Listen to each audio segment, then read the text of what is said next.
오늘은 부부싸움에 대해 이야기하면서 시청자의 의견을 들어보고자 합니다. 정말 놀라운 사실은 부부싸움을 하지 않는 부부가 없다고 하지요. 당신은 부부싸움을 한 번도 한 적이 없었나요? 한 번도 부부싸움이 없었다면 아마도 오늘 결혼한 신혼부부이거나 부부싸움을 한 번도 해보기 전에 배우자와 사별한 경우가 분명할 것입니다. 이렇듯 결혼한 부부라면 부부싸움은 누구나 경험하게 됩니다. 그럼 부부가 말다툼을 하게 되는 주된 원인은 무엇이었을까요? 결혼 후 부부싸움을 하게 되는 원인은 상황과 사람에 따라 다양하지만 대략 7가지 원인으로 나누어 볼 수 있다고 합니다. 물론 이것에 대해 여러분은 다른 관점이나 의견이 있을 수 있을 것입니다. 다른 의견이 있다면 댓글로 남겨 함께 의견을 나누고 공감할 수 있는 기회가 되었으면 좋겠습니다.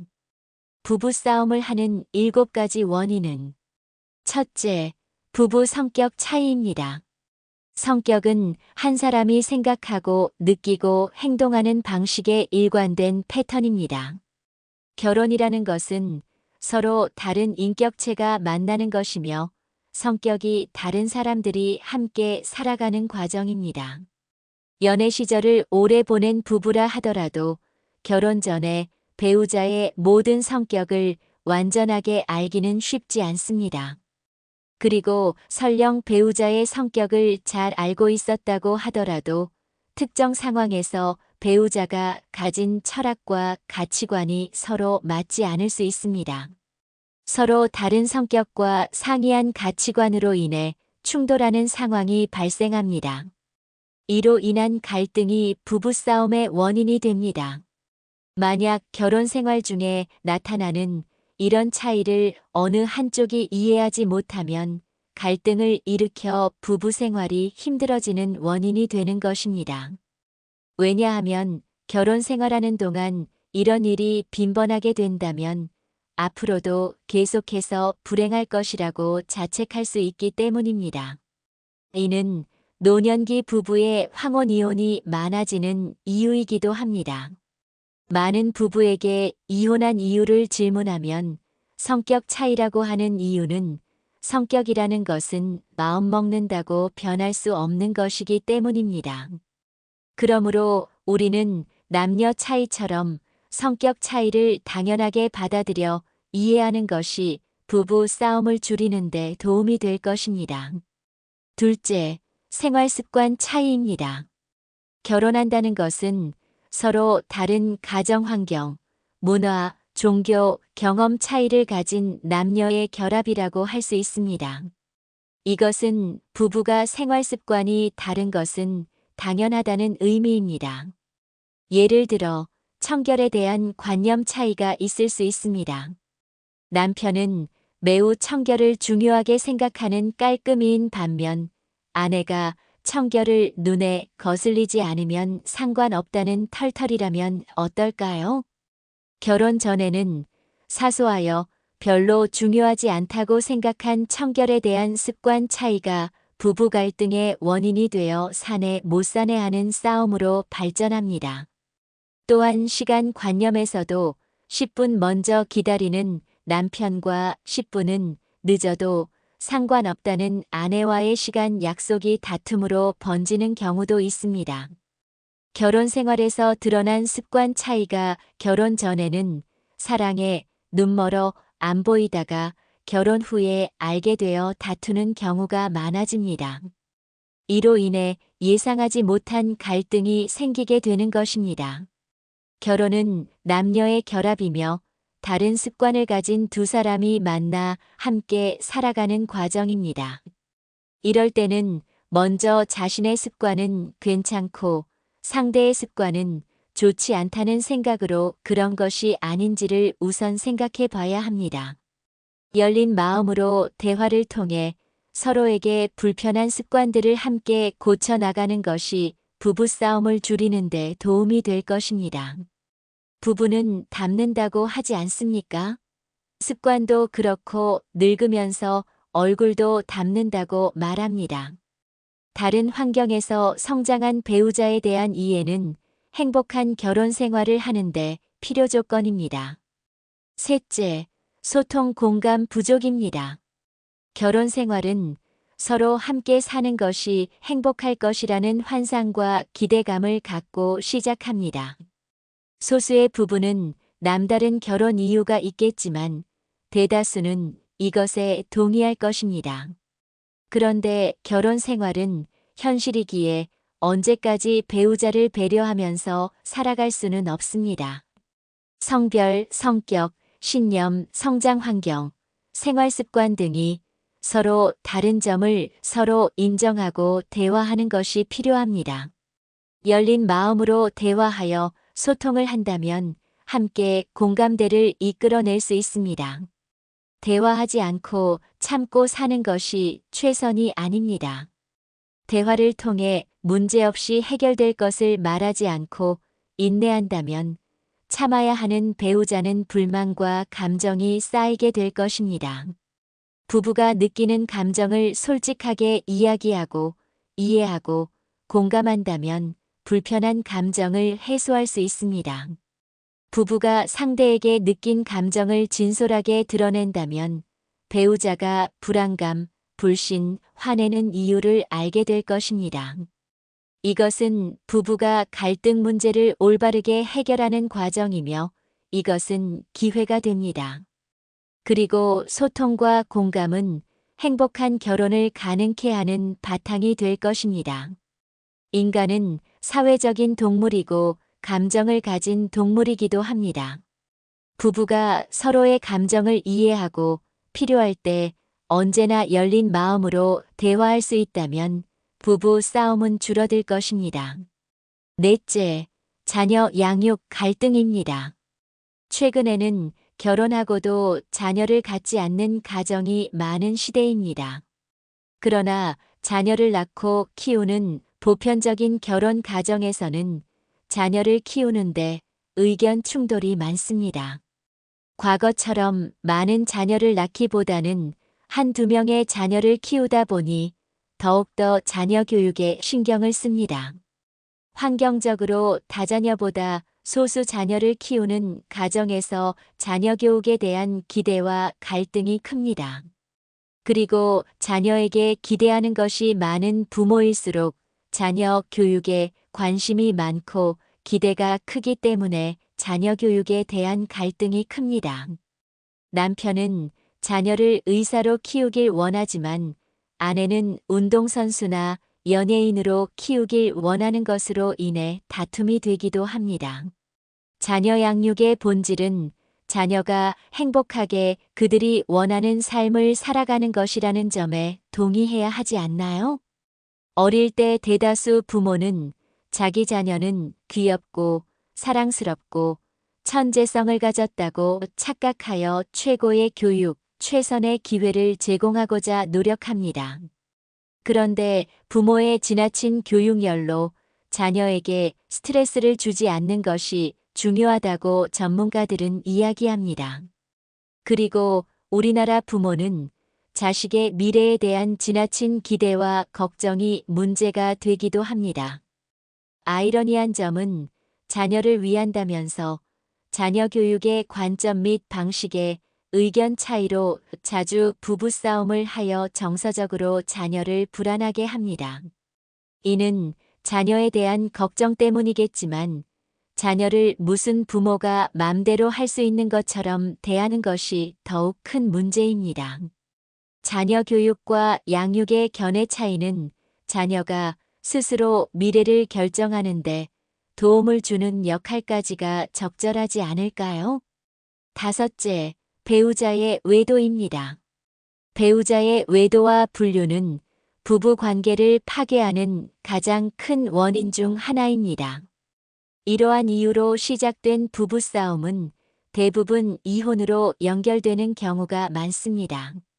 어느 부부도 배우자의 외도는 서로 신뢰 관계가 끝난 것으로 생각하는 것은 당연합니다. 배우자의 불륜이나 외도를 눈 감고 함께 살아가는 것은 어렵습니다.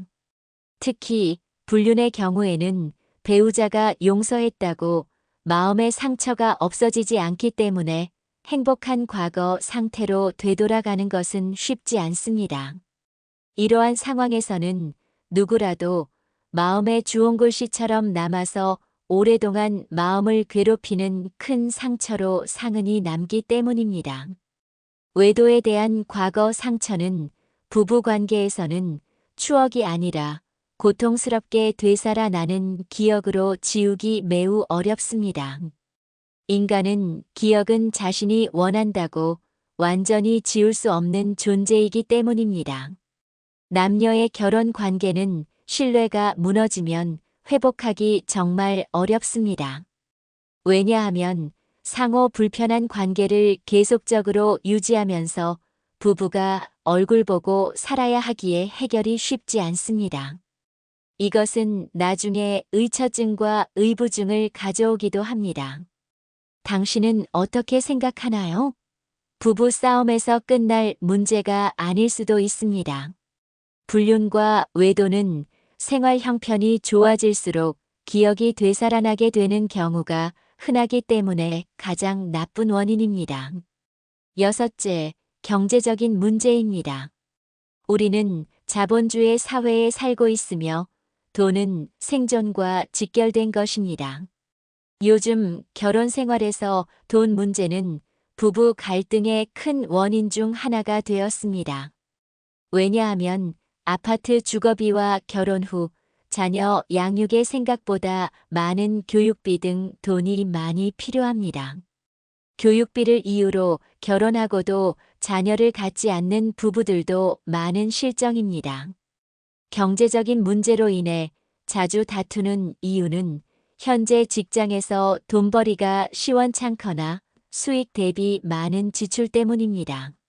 그리고 또 다른 이유로는 사업 실패, 주식 투자 손실, 부동산 투자 손실로 인한 다툼도 많다고 합니다. 사업이나 투자 실패로 인해 감당할 수 없는 빚으로 이혼하는 경우도 있고 드물게 스스로 생을 마감하는 경우도 있습니다. 현대사회에서 돈은 생존과 직결된 문제이며 사랑만으로 살아갈 수 없다는 것을 보여줍니다. 결혼을 위한 자금으로 차곡차곡 모은 돈으로 결혼 생활을 시작했지만 사업에 대한 욕심으로 손실을 보기도 합니다. 또 분수에 걸맞지 않은 아파트 구입, 자동차 구입, 자녀 교육 등으로 많이 소비하는 경우 증가하는 빚 부담으로 부부싸움의 원인이 됩니다. 이럴 때는 아직 젊은 지금부터 욕심을 내려놓고 처지에 맞게 절약하면서 검소하게 생활하면 충분히 해결할 수 있습니다. 서로 탓하지 말고 돈 문제 해결을 위한 맞벌이와 투잡 등의 대안을 찾아 경제적인 문제를 해결하도록 함께 노력해야 합니다. 일곱째, 시댁 처가 문제입니다. 결혼 생활에서 시댁이나 처가와의 관계가 부부싸움의 원인이기도 합니다. 결혼은 남녀 개인의 결합이며 처가와 시댁의 양가에서 새로운 관계가 생겨납니다. 만약 서로 배려하고 존중한다면 시댁과 처가는 부부의 결혼 생활에 큰 도움이 될 수 있습니다. 그러나 결혼 후 배우자가 친가에만 지나치게 관심을 갖고 상대 배우자에게 잘할 것을 강요하는 것은 부부싸움을 야기합니다. 남편은 처가를, 아내는 시댁을 험담하거나 비하는 말이 문제가 됩니다. 또한 상대 배우자, 집안의 가정 형편, 교육 수준, 종교 등을 비난하거나 간섭하는 것도 부부 다툼의 원인이 됩니다. 그리고 시댁과 처가에 대한 불평등한 대우와 무시로 인한 갈등이 원인이 되어 결국 이혼한 사례도 있습니다. 그런데 잘 생각해 보면 결혼 후 시댁이나 처가와의 관계보다는 부부가 꾸며가는 가정에 충실하며 독자적으로 살아가는 것이 좋습니다. 이는 자녀를 위해서라도 시댁과 친가의 돈독한 관계를 형성하든가 아니면 소원해도 괜찮다는 자세로 살아가야 합니다. 그것은 부부가 결정하면 되는 문제입니다. 서로 상대방을 탓할 문제가 아닙니다. 이런 문제를 없애려면 명절, 생신 등으로 양가를 방문하거나 선물을 할 경우 동등하고 차별 없이 대우하는 것이 절실히 필요합니다. 부부싸움은 칼로 물베기라고 정말일까요? 부부싸움은 칼로 물베기라는 속담은 부부싸움이 격렬해도 결국에는 아무 일 없었던 것처럼 화해하고 잘 지내는 것을 이르는 말입니다. 칼로 물을 베어봤자 다시 합쳐지는 것처럼 부부 싸움이 일어난다고 해도 쉽게 화해할 수 있다는 의미를 가지고 있습니다. 하지만 이는 어디까지나 속담일 뿐이며 모든 부부 싸움이 반드시 좋게 마무리되는 것은 아닙니다. 우리의 부모 세대는 이혼하는 것을 금기시하던 시절에는 가능했지만 절대 칼로 물 베기가 아닙니다. 지금은 이혼 서류를 작성하고 신속한 합의 이혼이 문제없는 시대입니다. 부모에게 상담조차 없이 자기들끼리 결정하여 이혼을 한 사실도 모르는 경우도 많다고 합니다. 심지어 요즘 젊은 세대는 이혼을 전제로 한 결혼까지 하는 세대라고 할 수 있습니다. 헤어질 때를 생각하여 재산 분할 계약서까지 작성하고 공증받는 경우도 있다고 합니다. 결혼에 대한 가치관이 완전히 변한 시대입니다. 그렇더라도 결혼은 서로 사랑하고 보다 행복하고자 하는 것은 분명합니다. 그런데 결혼 서약과는 다르게 각종 이유로 부부 다툼과 갈등으로 이혼하는 경우가 많습니다. 부부싸움은 누구나 한다지만 상대를 위한 배려와 이해하고 존중하고 진솔한 대화로 부부싸움이 칼로 물 베기가 되도록 노력합시다. 먼저 솔선수범하여 화해를 청하고 대화하여 행복한 부부관계가 될 수 있도록 노력하세요. 인생 키워드 채널입니다. 구독과 좋아요는 사랑입니다. 끝까지 시청해 주셔서 감사합니다.